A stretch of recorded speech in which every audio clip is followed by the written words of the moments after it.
Penyanyi Gisela Anastasia alias Gisel akhirnya buka suara soal video asusila yang mirip dirinya. Tengah liburan bersama sejumlah artis, Gisel mengaku sangat kaget tiba-tiba menjadi perbincangan. Pasalnya, kasus serupa juga pernah ia alami sebelumnya. Dalam kanal YouTube Insomnia, Minggu 8 November 2020, Gisel mengaku sudah tak bergairah menanggapi gosip tersebut. Namun, karena terus disudutkan, ia akhirnya buka suara meski lewat panggilan video. Tak berbelit-belit dalam memberikan komentarnya, Gisel justru memilih untuk menghadapi masalah tersebut.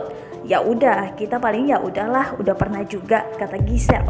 Kita hadapin aja, yang kemarin juga masih diproses. Jadi biar berjalan berbarengan aja. Sebenarnya sedih sih, berkali-kali juga kan, tuturnya.